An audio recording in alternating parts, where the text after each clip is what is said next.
Le tennis, ce sport de tradition, d'histoire et d'émotion. Ses cours prestigieux aux quatre coins du globe, ses héros qui se sont hissés au rang de légende. Le tennis réclame résilience et élégance, patience et panache, puissance et dévotion. Mais la raison pour laquelle nous suivons ce jeu avec tant de passion, c'est pour ses pétages de plomb. Fini le mauvais pastiche d'une publicité Rolex, rentrons dans le vif du sujet de cette vidéo et ce pourquoi vous avez cliqué. Comme a titré son livre Gilles Simon, ce sport qui rend fou. Du joueur du dimanche au numéro 1 mondial, le tennis fait naître en nous colère et frustration. Mais parmi les champions que nous admirons, certains ont dépassé les limites, d'autres ont pu jouer de malchance. Je vous invite d'ailleurs à regarder la première partie de cette vidéo qui fait la lumière sur la disqualification controversée de Djokovic à l'US Open 2020. Aparté terminé, rentrons dans le cœur du sujet, voici mon top 5 des disqualifications. David Nalbandian faisait partie de ces joueurs qu'on remarque immédiatement au premier regard. Doté d'une facilité insolente, raquette en main, l'Argentin savait tout faire sur un terrain. Que ce soit côté coup droit ou côté revers, David pouvait accélérer et conclure le point.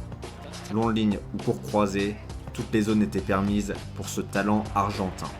Mais malgré des qualités bien au-dessus de la moyenne, David a un point faible. Une hygiène de vie douteuse, indigne d'un sportif professionnel qui lui a valu le surnom de Fat Dave. Malgré une carrière honorable, l'ex numéro 3 mondial appartient à cette génération éteinte par un certain maître suisse. Mais sur une semaine, Fat Dave pouvait rayonner et écraser le trio Djokovic, Nadal, Federer sans sourciller. Unique pensionnaire d'un club prestigieux, celui ayant battu les 3 monstres du tennis mondial sur un même tournoi. Vous l'avez compris, David était spécial. Et sur le déclin, il s'offra un barreau d'honneur aux Queens. Opposé au jeune Marin Cilic, David est en contrôle. Il mène 1-7-0, mais à 3-3 dans le deuxième, il s'emporte suite au break du Croate. Et c'est le drame. David met un coup de pied dans un panneau publicitaire derrière lequel se trouvait le tibia d'un juge de ligne. Le panneau vole en éclats et blesse l'officiel. Après plusieurs minutes de discussion, la décision est sans appel. Disqualification pour l'Argentin, qui se fera même huer par le public anglais lors de la remise des prix. Et oui, il s'agissait d'une finale. Résultat, David sera privé de son prize money, 45 000 $, et de ses 150 points ATP promis aux finalistes. 5 février 2017, au premier tour de la Coupe Davis, ancienne formule, le Canada du jeune Denis Shapovalov affronte les Britanniques orphelins d'Andy Murray. Immature dans son jeu, en étant capable du meilleur comme du pire, la pépite canadienne est en grande difficulté lors du match décisif de ce premier tour.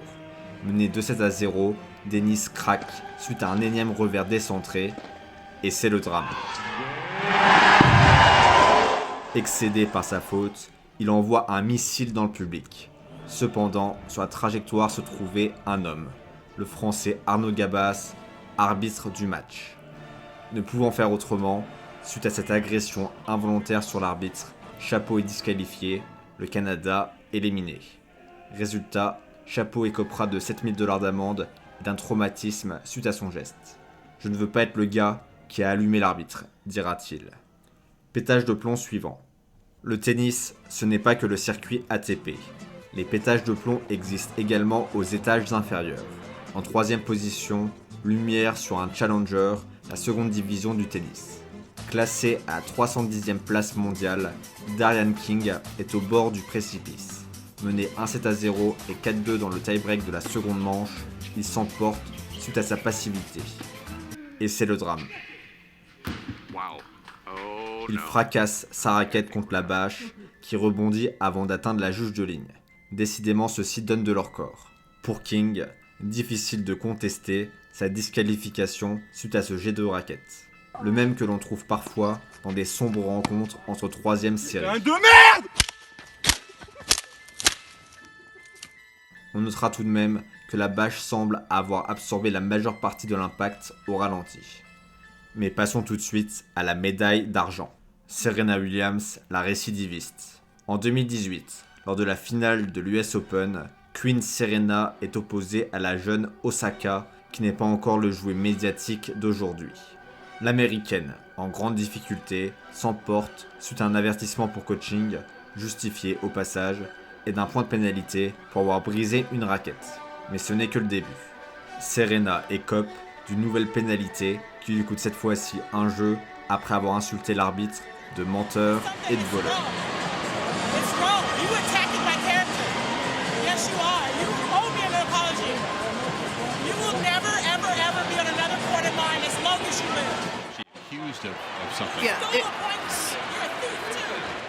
Pour se défendre, l'américaine brandit 2 cartes. Celle de la vertueuse, en justifiant qu'elle ne trichait pas parce qu'elle était une mère et donc qu'elle ne souhaitait pas donner le mauvais exemple à ses enfants.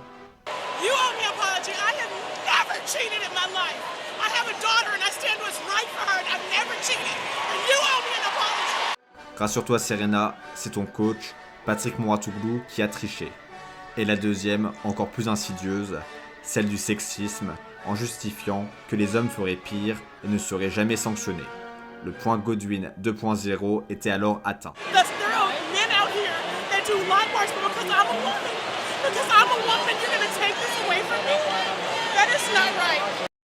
I've seen other men call other umpires several things, and I'm here fighting for women's rights and for women's equality and for all kinds of stuff. And for me to say thief and for him to take a game, it made me feel like it was a sexist remark. I mean, like how he's never took a game from a man because they said thief.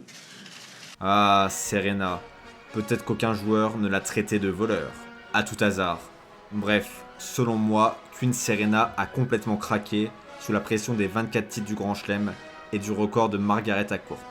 Mais sous le règne de l'émotion, tout discours, même incohérent et sans preuve, est justifié. Quand bien même son coach avoue avoir fauté. Well, I mean, I'm honest. I was coaching. I mean, I don't think she looked at me, so that's why she didn't even think I was. But I was like 100% of the coaches on 100% of the matches.